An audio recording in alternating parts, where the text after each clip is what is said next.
Right పార్షిగుట్టలో వర్ష బీభత్సానికి సంబంధించిన పూర్తి details Anil అందిస్తారు. Anil, over to you. నిన్న మధ్యాహ్నం నుంచి కూడా కుండపోత వర్షం అయితే హైదరాబాద్లో పడుతుంది. అయితే మధ్యాహ్నం సమయం ఏదైతే 2 గంటల సమయం ఉందో ఆ సమయంలో వర్షం ఏదైతే ఉందో దాదాపు 4 గంటల నుంచి 5 గంటల పాటు వర్షం పడింది. దాని తర్వాత ఏదైతే కొంచెం గ్యాప్లోనే ఈ రోడ్లన్నీ నీటితోని జలమయమని చెప్పొచ్చు. అలానే బస్తీలు కూడా జలమయమయ్యాయి. ప్రస్తుతం నేను ఏదైతే పార్సిగుట్ట వెళ్ళే దారి ఏదైతే ఉందో, రామ్నగర్ నుంచి పార్సిగుట్ట వెళ్ళే దారి ఏదైతే ఉందో ఆ బస్తీలో అయితే ఉన్నాను. మీరు చూడొచ్చు, ఎక్కడ చూసినా కూడా ఇప్పుడైతే నీళ్లు క్లియర్ అయ్యాయి. కానీ దాదాపు 4 గంటల సమయం, అంటే ఉదయాన్నే 3 గంటల నుంచి 4 గంటల సమయంలో ఏదైతే వర్షం పడిందో దానివల్ల ఈ నీళ్లు ఉన్నాయో నీళ్లు క్లియర్ చేయడానికి కూడా నానా తంటాలు పడుతున్న పరిస్థితి జనాలు. మేము పొద్దున 5 గంటల నుంచి అమాలి డ్యూటీ చేస్తే ముఖం కూడా కడగలేదు, అన్ని బయటికి తీసి ఇప్పుడు ముఖం కడుగుతున్నాం. అది పరిస్థితి. చాయ్ కూడా తాగలేదు ఇప్పటికి. ఏ టైం నుంచి మీరు ఈ సిచ్యువేషన్ ఫేస్ చేస్తున్నారు? 5 గంటల నుంచి సిచ్యువేషన్ ఫేస్ చేస్తున్నాం. మేము మొత్తం వాన తగ్గిన తర్వాత అన్ని డ్రైన్స్ అన్ని ఓపెన్ చేసి బయటికి వేసేసి నీళ్లు.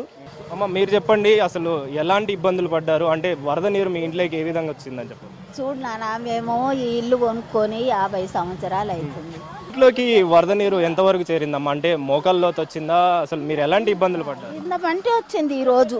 ఇండ్లలోనే ఇంత మంటి నీళ్ళు వస్తే నా పెద్ద కొడుకు గడ్డపర్రతోనే ఆ కడపల కిందికి వెళ్ళి రంధ్రాలు చేస్తే అప్పుడు ఆ నీళ్లు పోయినాయి. ఇక ఈ బయట కూడా రానికి రాదు. ఏటన్నా పోయి కూర్చుందామంటే ఏడ ఇదే సముద్రమాయే. ఈ ఏరియాకు almost we are living last 55-60 years అక్కడ. కాబట్టి అప్పుడు పాపులేషన్ వేరేగా ఉండే, ఇప్పుడు పాపులేషన్ ఎక్కువైపోయింది. శానిటరీ సిస్టమ్ ఏంటంటే కరెక్ట్ లేదు. ఇంకోటి ఏంటంటే ఈ బ్రిడ్జ్ అయితే ఎక్కడ ఉందో అది బిట్ వైజ్ చేసుకుంటారు. వాళ్ళు ఆల్మోస్ట్ 17-18 ఇయర్స్ అయింది ఇది. కాబట్టి దీన్ని క్లీన్ చేయరు. టెంపరీ ఏం చేస్తారంటే క్లీన్ చేసి ఈ మాన్యువల్ ఉంది కదా, ఈ క్లీన్ చేసి ఏం చేస్తారంటే ఆ మంట వేయగానే మళ్ళీ నెక్స్ట్ డే క్లీన్ చేయరు. ఆ వాన రాగానే దండకి వెళ్ళిపోతుంది. కాబట్టి ఇది రొటేషన్ అవుతుంది. కాబట్టి దీనిలో ఏంటంటే ఆ కొబ్బరి బొండలు, ఆ చెత్తలు అవన్నీ ఉన్నాయి. కాబట్టి యూజువల్లీ ఒక ఆల్మోస్ట్ 1.5-2 feet వాటర్ వస్తుంది జస్ట్ 45 minutesకే. ఇలా 45 minutes పడ్డది, నాట్ ఈవెన్ 1 hour.